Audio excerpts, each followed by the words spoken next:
And hello from Calais. We are back giving you the update on the COP16 negotiations here in Colombia.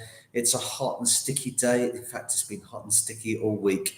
And the negotiations, I think, are going to get hotter and stickier today as the ministers fly in. So if you hear any background noise, we've got planes and helicopters up in the sky. The security is being intensified because the big bods are coming in today to finalise the text as we run up to Friday, the last day of the negotiations. Just to remind everybody what this is all about, this is the Convention for Biological Diversity. This could not be more important. It's part of the 1992 Rio Conventions. We all hear about the climate one, but actually the climate and nature emergencies are inextricably bound. So this one is just as important as the climate one. And this is the 16th meeting of the contracting parties. They're the country states, all the different countries that get together. And there's 192 of those countries here in Calais over this 2 weeks. And at the last COP, COP15, which was held in Montreal, they agreed the Global Biodiversity Framework, a really fantastic document.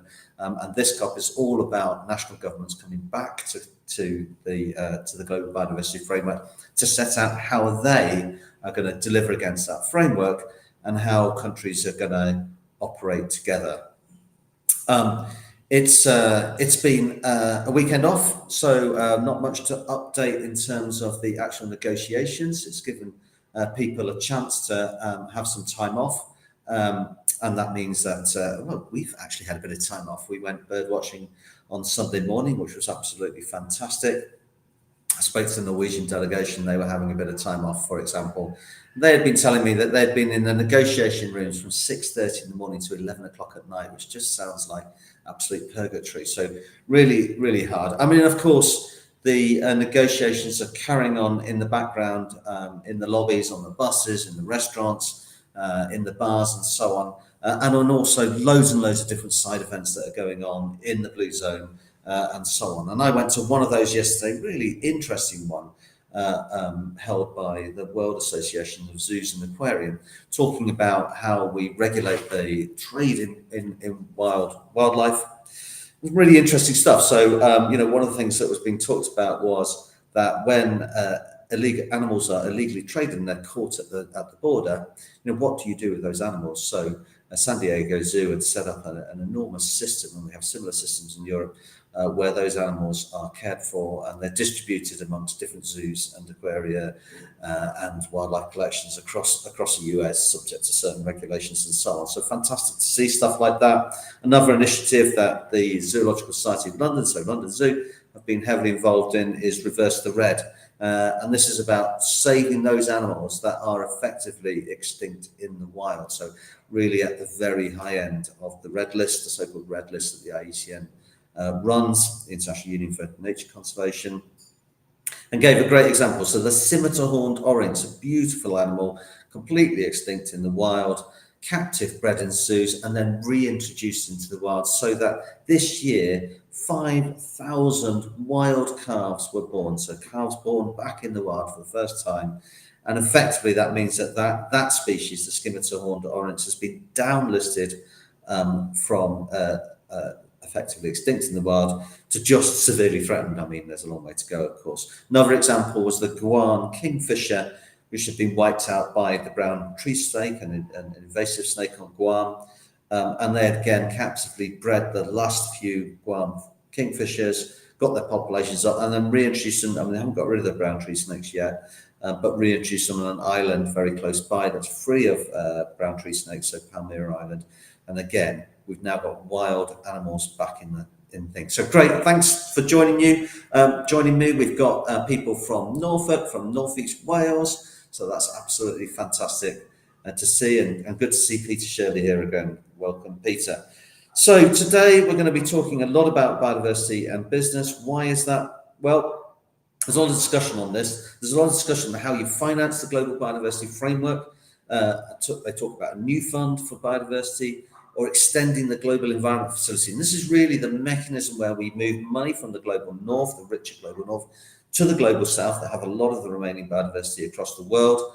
But we're also going to talk about green finance. That's where companies avoid damage, reduce the amount of damage they're doing through their supply chain, mitigate for any damage that they are left over, and potentially make a net positive impact. Why is that so important? Well, the truth is it's the corporate world that is driving a lot of the biodiversity loss across the globe. I mean, to give a couple of peatland examples, I know well, oil palm being grown on a peat swamp in Indonesia, and we all use oil palm in our daily foodstuffs, or celery being grown on the remaining deep peat fens in the East Anglian fens. And neither are paying for the cost of that fertilizer pollution that is destroying freshwater systems. None of them are paying for the greenhouse gases that are pouring out of that drained and oxidizing peat bog, blanketing the earth in a polluting layer that actually could make this planet unlivable in the future if we're not careful. Nobody's paying for the loss of natural flood management. So, for example, in Sumatra and Borneo, those coastal peat swamps protect coastal communities from tsunamis. Really important. We had Boxing Day floods a decade or so ago. And in Britain, we're seeing towns and cities increasingly being flooded because of the loss of wildlife in the uplands and reducing natural flood management and so on. And on the fens, it's a subsidised system. So those farmers not paying are getting cheaper taxes on diesel. They don't pay inheritance tax. And there's a slew of subsidies going into that system, not least land drainage and so on. So celery being sold in Tesco, being grown on those deep peat systems is cheap, but at what cost? And that's really what we're talking about. At what cost are corporates doing? So there's a lot of discussion about how the corporate world is trying to improve. Is that possible? Well, we're going to talk to 3 business leaders today. Well, I've interviewed them just a few days ago. And we're going to talk to them about the possibilities and how the corporate world interacts with the global biodiversity framework and whether it's possible to turn things around. Let's start with our first guest. So we have Jenny Davis-Picard, who works for Bain & Co. I'm going to show a quick video. Yeah, hi, I'm Jenny Davis-Picard, a partner with Bain & Company, one of the big 3 consulting firms. I founded our global sustainability practice 15 years ago and have been focused on this area ever since. There's certainly a long way to go. So I think only 5% of companies have assessed their impacts on nature, and less than 1% have assessed their dependencies on nature. And so we are just at the early stages of getting started. That really is the way to get started, because if you don't understand both where you rely on nature and also where you're impacting nature, you can take action. They're slightly challenged in that because it's quite complex and it gets into areas that companies are not used to looking at, invasive species and lots of technical details. And so they're kind of starting in on that assessment piece.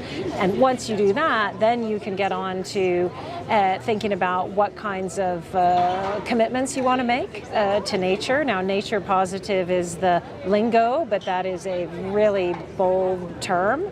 And many companies are reluctant to make those kinds of bold commitments before they've even gotten started. The first step is to avoid any harm, and the second step is to reduce the harm you're doing before you get on to then driving towards nature positive. And I think that the companies that are going to go that far are the ones where they really have a high dependency on nature. And so, for example, a lot of the agricultural companies are facing yield crisis, they're facing falling pollination. One of my clients, for example, had to write off a significant amount of profit because there weren't enough bees to pollinate the crops that they rely on for their business. And so I think those are the ones, whereas you start to get to grips with actually how are we dependent on nature, and how is that really nature loss impacting our business, then you're going to start to see more and more action, which gets into the positive piece, not just the reducing the harm piece.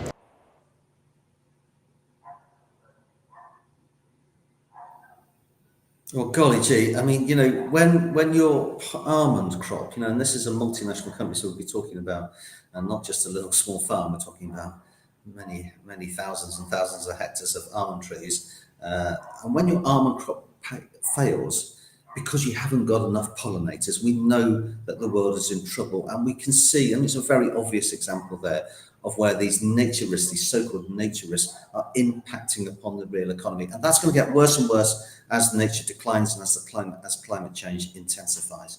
We're already seeing huge risks to businesses because of climate change, not least the sort of flooding that we see here in the UK.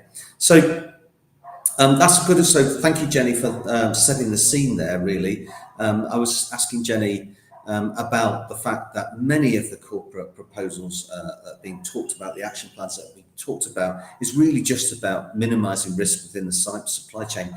Actually, that's not good enough. Of course, corporates got to go beyond to create the net biodiversity positive future. And there's been a lot of discussion here in Cali about net positive. So how do you not only stop that decline of wildlife, but actually reverse the curve and bring it back up so that actually wildlife starts thriving across the world? And I'm not sure we're yet seeing that properly playing out in the corporate sector, not least here in Cali. But let's move on to an example of how this actually pans out in a big company. And we've been speaking to Claudine Blamey. She's Group Director of Sustainability at Aviva. Craig had a chat to her yesterday.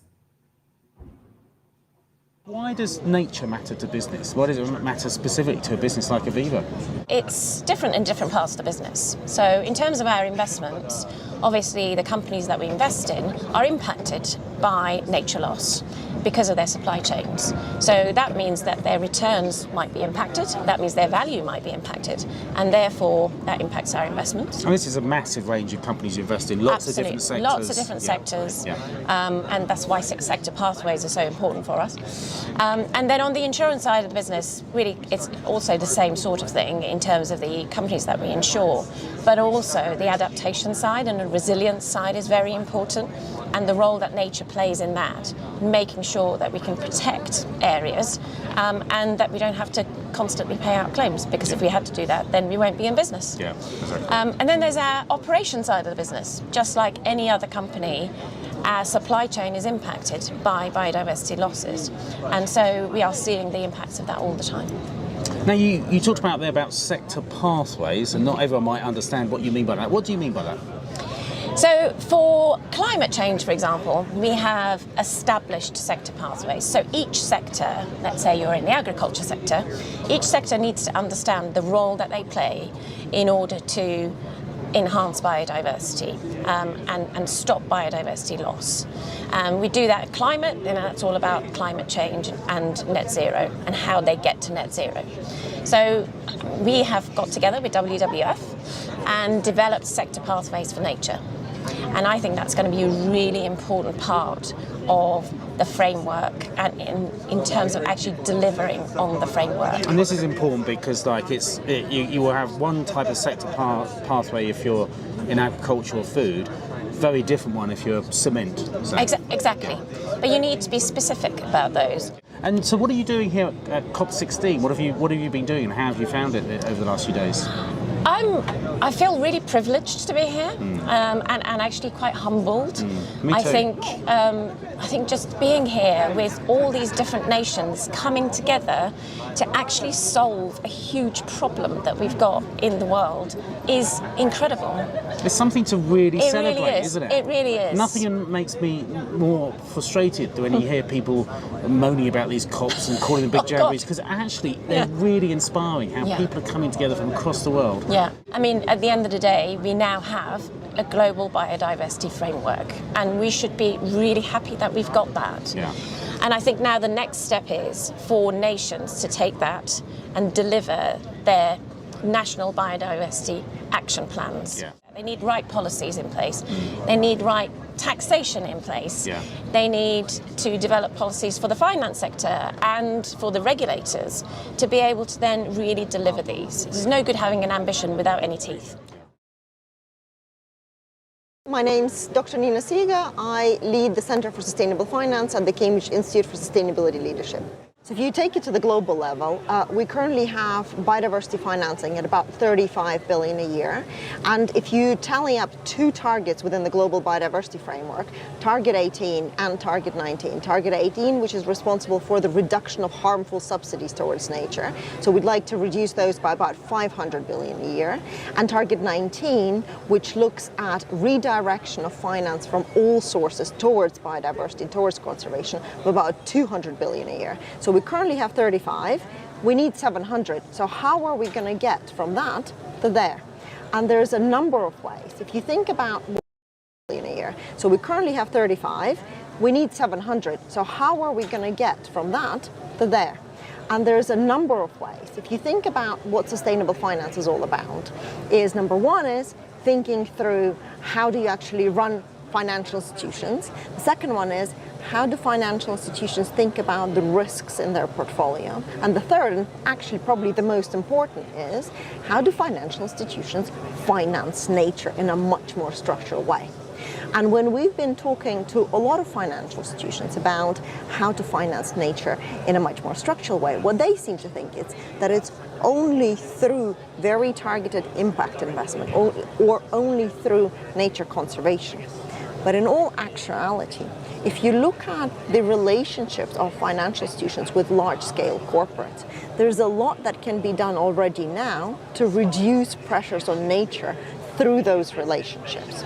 So think of a bank financing a water company. If it can target some money towards the reduction of water withdrawals from the system around it, it will reduce that pressure on nature, right? Or you can think about it in a different way. You can think about ways in which, again, financial institutions financing agri-companies are working towards bringing down the loss of ecosystem services. So there is a huge need to bring up conservation finance, but in addition to that, we need to unlock the role of the financial sector in their day-to-day relationships with multinational corporates and enabling these multinational corporates to understand where their dependencies on nature lie and to bring those dependencies down. And that's why I think where a lot of that money could be unlocked.